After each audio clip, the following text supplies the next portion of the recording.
you better get ready, because this mystery box is...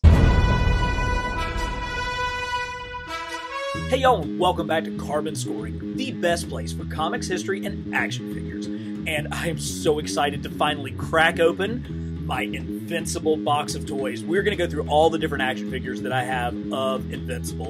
And this video is being filmed right before I see the premiere of Season 2 of the Invincible cartoon on Amazon Prime. So there's no spoilers per se in here. And I'm not going to try to give away a bunch of plot hints or things that might be coming up. But I have read every issue of this comic at least twice, because it is most assuredly the best superhero comic that has come out this century, and I love it. And I hope that passion for it really shows as we go through all the different toys of this. So there was a time when there just wasn't the kind of Invincible product that we've gotten today, now that we've gotten, you know, cartoon figures based on the Amazon series. So I was pretty desperate. I would buy basically any kind of Invincible anything that existed. And a lot of that stuff is what is in this bag. So we're going to look at this first and just kind of pull some of these out and see what kind of goodies we have in here.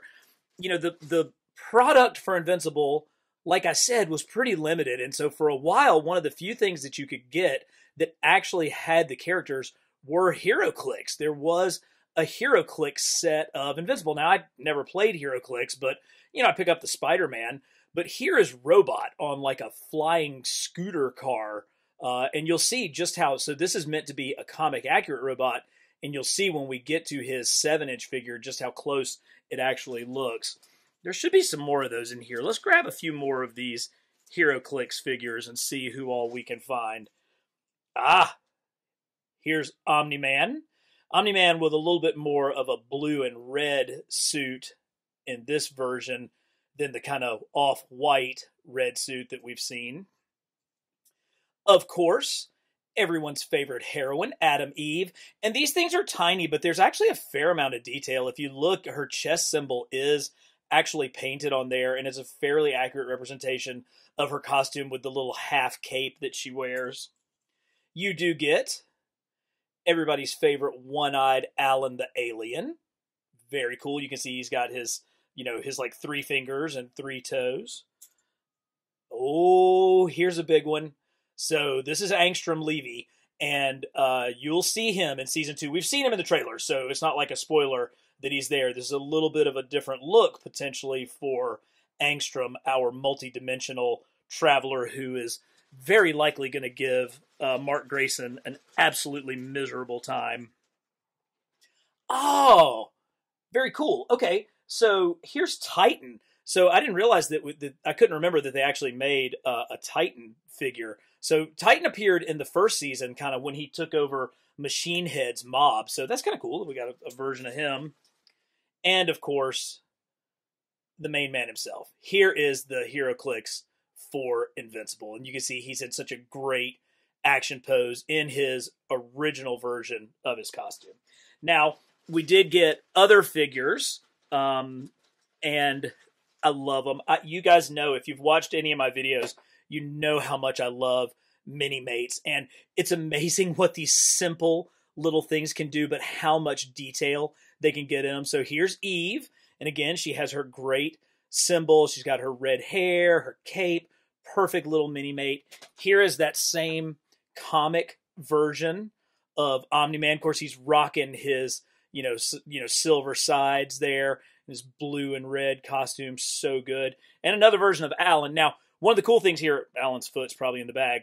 Look, Alan is on the taller body, so he is a bigger character than Omni-Man, and he has that distinctive head shape that even though Mini-Mates, you know, mostly have these kind of square Lego-ish heads, they still manage to get some of that stuff. And he's got unique hands and fingers as well, so very, very cool. And of course, I'm sure, here he is.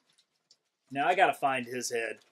So here is our Invincible. And you put his little head on. If you look, you can see how he's kind of, look at the back. Look at how the yellow is worn out of the back. I had these in the window at my office, and they've gotten a little bit sun-drenched over the years. I think I have a second set still in box, but I just love them so much I wanted them right there where I could see them every day. But here's our little Mini-Mate Invincible. So good. Now, there was one other company that you may have heard of, Todd McFarlane Productions. McFarlane Toys did do some 3-inch versions of Invincible and Eve. And just from a single sculpt and just kind of look at them version, they're pretty good. I mean, they're super accurate to Invincible's costume. You know, it's got all of the details there. He came with a couple of different hands. You could switch out some flying hands and some grabbing hands. The head sculpt is great with the goggles and his hair coming through. And they did several different versions. So that was just sort of standard Invincible. Here's another one. This is standard Invincible. Pretty limited articulation. I mean, this is a ball shoulder, but it only moves to there. There's the hand popping off. And they're really wiggly. When the hands come off, it also tends to chip the paint on these, which is obviously not great. You get good ball head, but then just V here, a little bit more movement at the knee because it swings around, but without big movement here at the hips. They're pretty limited. Now, Mark may or may not be in the second version of his costume during season 2, but if you haven't seen it, this is his second version. He does go back to the original, but it's pretty cool. I mean, it's still obviously clearly Invincible, but just enough of a change to make a difference.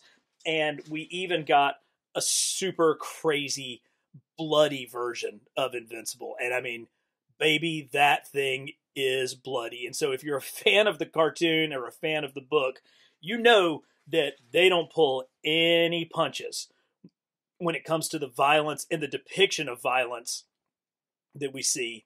Here's Eve. She has a little bit more movement at her hips. She's got these kind of funky, almost like old school Toy Biz hips, but you know, at least you can kind of move her around. A good cartoon head sculpt for Miss Eve Wilkins.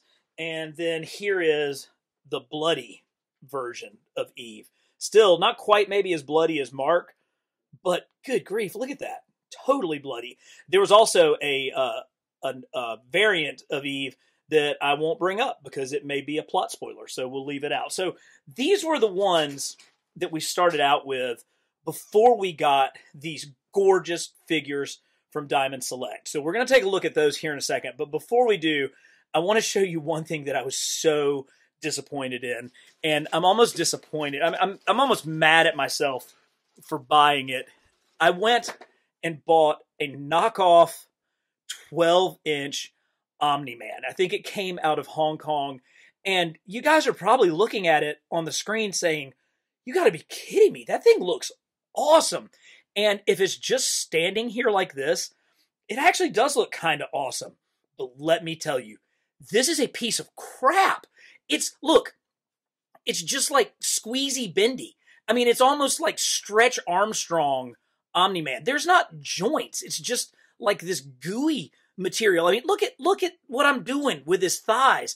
And then here's the head that just kind of sort of sits on this semi-peg. And I mean, I got to admit, it's a pretty dadgum good sculpt for Nolan. I mean, it looks like Omni-Man, but this is a bad figure. And I think it's from So-So Toys maybe, and they have made a Mark, but he doesn't really look as much like the cartoon or the comic to me. So I've sort of stayed away from that, particularly after the experience of buying Stretch Armstrong Omni-Man here. I am so pumped for Season 2 of Invincible. Hit me in the comments with your thoughts when you watch it. I have a feeling this piece of original Ryan Ottley art I own may be more valuable very soon. And if you're liking what you're seeing so far, hit that shiny little subscribe button down below. So let's talk about the goodest of the good stuff. This is Diamond Select's line, and it's based on the Amazon Prime cartoon. So Season 1 of Invincible was an absolute smash. And the reason why is because, one, it stayed true to Robert Kirkman's storyline. It really was faithful to the comics. And secondly, they got series co-creator Corey Walker to help design the animation. So the figures look exactly like the cartoon, and the cartoon looks exactly like the book. So Corey Walker's drawings in the book. Corey started the book, and then Ryan Ottley took over and carried it for like 120 or 130 issues, and is also an equal creator, I feel like, in the Invincible mythos. But here is our lead character himself. Here is Mark Grayson, Invincible. This was the very first one that came out, obviously. He comes with two different head sculpts. This is kind of the angry head sculpt. He's got his mouth open, but really good colors.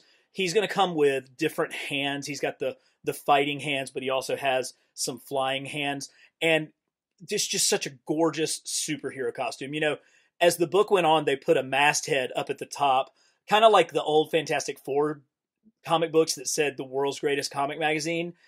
Their masthead said probably the greatest superhero comic. And I would agree with that, except for the probably, because it absolutely was. And in one of the very first episodes of the Invincible show, Mark goes to get his costume designed. And, you know, Art, the tailor who makes the costumes, you know, asked him what he was looking for. And he's like, I want something iconic. And he's like, yeah, you know, that's easy to say. It's hard to do. But if you look at Invincible's costume, it's the Image logo.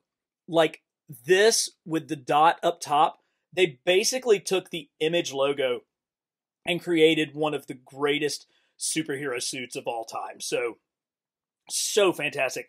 Let's look at some of the accessories that Mark came with. He is in this box. So I can't remember if it was Mark or Nolan that came with a giant concrete block. It may have been Mark. We'll pull Omni-Man out. Here is the second head, the more stoic head. And the only thing that I would complain about is it probably could use a little bit more paint wash on the face, maybe a little something to kind of bring the mouth out or provide a little bit of shadows underneath the eyes. This face comes off a little flat. And even when you compare it to McFarlane's, you know, clearly inferior action figure, there's kind of more going on with that head than the one that we most recently got. So if this line continues, and there are figures that are still coming out, hopefully we'll get another redo of Mark and, you know, potentially get a little bit different or a little bit more of a painted head sculpt with it. He also came with his, that's actually Nolan's catcher's mitt. Invincible had one as well. And they came with the ball and like the effect that made it look like they were throwing the ball to each other around Earth. So the second figure in the line was, of course, Omni-Man. Mark Grayson's father, voiced by J.K. Simmons, the brilliant, brilliant actor that many of you know as J. Jonah Jameson. And look at this thing. There's the effect of the ball. Ha! That's where you, like, how cool is it to have a little father-son baseball, but you're actually throwing the ball around the planet when you do it. So this is a great Omni-Man. It captures so much. He's much bulkier. You can see how much bigger he is across the shoulders than Mark. So it really fits the look of the character. Great head sculpt on this one, and much, much improved articulation. And while these look like sort of simple V-hips, all of these characters do have that extra component, that extra joint there, so that they can get into far more creative poses, and you can set these things up with some good looking shots. And I've actually taken a couple of pictures of these and put them out on Instagram, so you might want to check that out. But I love these characters so much. Now, if you've seen season 1, and we're just going to assume that you've seen season 1, you know that Omni-Man has a little bit more to his backstory than just simply being Mark's dad. I got my youngest son to watch the first episode with me. He's like, I don't want to watch this. I don't have time to watch this. And I'm like, I'll tell you what, just watch the first episode. And if you're not hooked, you don't have to watch it. He binged the whole thing in like a span of a day because he just was so taken by what they did with Omni-Man in that first episode. And so now he and I are going to watch season 2 together, which is something that makes me very happy. So I'm excited about that. But here is the great Omni-Man. I think series 2, the second set of figures were Robot and Eve. Now we saw the hero clicks of Robot, and you can see just how close they kept the design to the original comic. Oh, he's got that like steampunk Metropolis sort of head. I love how retro Robot is, And the fact that he's so malleable, that he is a robotic creation, they can do so many things with this character. And buddy, let me tell you, if Kirkman gets his way and this cartoon goes through, he's talking about trying to do 8 or 9 seasons of this, and we get to see Robot's full story, yeah, you're going to see some changes with this character. But in the meantime, this is the most perfect classic robot that we could get. Great spin. I like how he's got a little bit of twist here at his torso. Again, the robotic parts really do hide the articulation extremely well. He's got good movement there. Just a great, for a color scheme that's basically brown on brown, those green eyes really come out. But it's that retro steampunk look that makes this such a sweet creation. Now, Adam Eve is our super heroine of this. And you got to give Kirkman credit. He comes up with some of the absolute best character names. They're a little bit tongue-in-cheek, which I'm okay with, like Rexplode, and those guys. But Adam Eve, for Eve Wilkins, is just great. And of course, her symbol is like a cross between the female symbol and the nuclear atom symbol. And it's just great. So Eve had her own little solo shot that came out before, a solo cartoon that came out before season 2. You guys should definitely check that out. It gives you a lot more history of her backstory. My son that I was telling you about this, watching the show with me, is a huge fan of Community. And when we were first watching and he heard Eve's voice and he realized that it was Jillian Jacobs from Community, he got super excited. And I think that may be one of the reasons why he stuck with that first episode. But trust me, by the time you get to the end of that one, you are an Invincible fan for life. Absolutely. Now, these guys came with a bunch of sets of alternate hands, and they came with flight stands. Each of these figures has Nolan does too, it's in the back, but they all have a point in the back where they can fit into the flight stands that came with them. And most of the time when you get flight stands with figures, they're crap. You guys know what I'm talking about. Those flight stands that usually come are just garbage. But these actually work really well. So I got to give Diamond Select a little bit of props there for making some sweet flight stands. But there was a surprise with the Eve figure that was not really on any of the promotional stuff that I didn't know was coming. And she came with fellow new Guardian of the Galaxy, Shrinking Ray. So we got like an extra bonus kind of minifigure of the tiny little Shrinking Ray character. Now, in the comics, Shrinking Ray, R-A-Y, was a guy. In the cartoon, Shrinking Ray, R-A-E, is a girl. And so they were able to actually really kind of coordinate that and make it work out so well. But this was just kind of I got my figures and I'm like, oh my gosh, there's an extra figure in there. Like, that's just such a sweet surprise. So totally dig that. So thankful for that. Next up comes a character who he kind of got introduced in season 1 in kind of one of the, he doesn't have a head. Let's help you out. Here you go, Alan. Let's get your head back on. Here is Alan the alien. Again, much different body frame. It's not like they're just using the same body and creating multiple figures. Each of these is a complete, unique, and individual sculpt, which gives them so much character. Alan has the huge shoulders. He's got his jacket on. He's got his alien hands and feet. And, of course, it wouldn't be Alan without that singular cycloptic eye. And here he's giving you the eyebrow going on. Monobrow, but he's a mono eye, so that works. But we got other Alan heads. I think we got 2 other Alan heads in this set.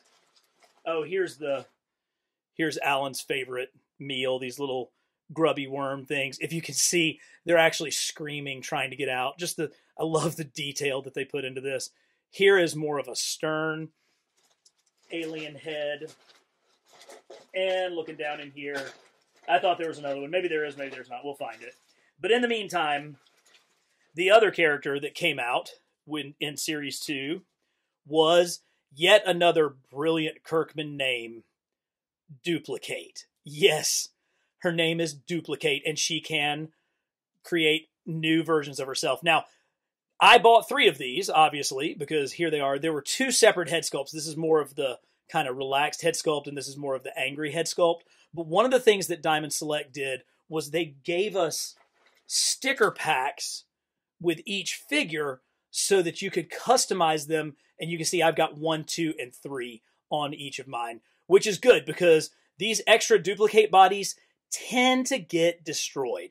When she's out in a fight, I don't know that she necessarily has any superpowers other than the ability to double herself. And so sometimes those clone bodies get absolutely crushed and just blasted to pieces. I know in the initial battle with the Flaxons, you watched versions of Duplicate just get blasted to smithereens. So what did Diamond Select do?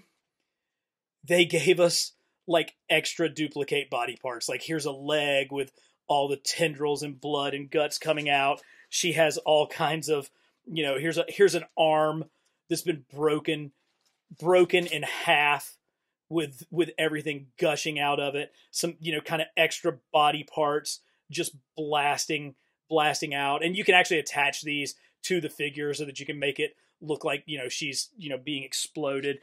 Nice touch. Really, really nice touch. An additional touch was with, I think it came with Alan. We got some sequids. So let me pull, I think there's a third one. Let me pull these out of here. Maybe they came with Kate because I have so many of them. So if you remember the episode where Mark went to Mars to protect the Earth astronauts, and the brain-sucking sequids were out there trying to take over, they actually gave us little sequids. This one actually is designed to fit over a character's head so that it does the sucking thing.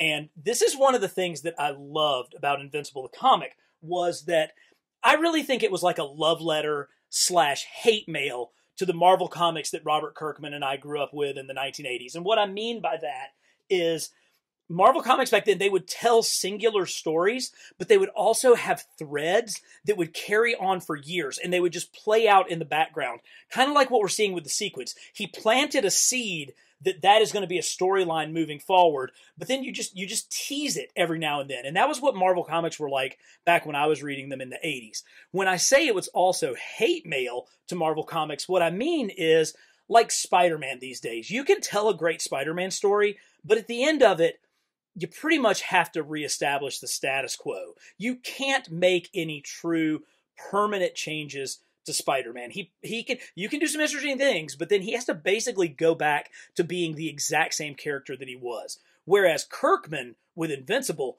man, he could do anything. He could kill characters, he could change characters, he could have good guys make bad decisions and then show the consequences of that. And I think that's the kind of thing that you're going to see throughout this series, because that's what we saw throughout the book. So he took all of the things that he loved about Marvel Comics in the 80s and then combined it with the things that just didn't make sense because he had the freedom and the power and the creative vision to do that, and then crafted an incredible self-contained tale doing it. So good. Another character, one that probably doesn't have the most exciting name, but is a fantastic action figure, is this deluxe Monster Girl. Whoa. Again, look at the heft on this thing. I mean, this thing is absolutely massive. Here's Invincible as a comparison to see how big the ogre-like Monster Girl is. Now, Monster Girl came with a couple of different head sculpts, some switchable hands, and this thing is heavy. I mean, it is really, really nice. But we also got Monster Girl's alter ego. So here's Amanda. So the trick here is Monster Girl, Amanda, is 24 years old. But obviously she looks like a teenager, even a preteen girl, because the curse of her story is whenever she turns into Monster Girl, her physical body gets younger and younger. And so, she's a young woman trapped in the body of a 12-year-old. And they really play that out very well as the story goes on. Not much happening here. No articulation below the waist. It does have a cut there and a little bit of shoulder. I would have liked a little bit more with this, but if I had to trade it for all of this goodness, no, I'm keeping this. So This is such a great book, such a great story, and such incredible figures to go along with it. We have already seen at either San Diego or New York, they showed that Rexplode and the Maurer twins are coming out next. Can't wait to get those, particularly Rex. Who would you guys like to see next? I know I want to see the Immortal. Obviously, Angstrom Levy is going to be a huge part of Season 2. And with Season 2 and Season 3 already being approved for Amazon Prime, hopefully we're going to continue to get more and more figures from the Invincible universe, because it is truly the greatest story. So if you're just discovering Invincible with this video, go read it, but also go watch it. But no matter what you do, keep coming back here, and you're going to get every week the very best in comics, history, and action figures when you subscribe to Carbon Scoring.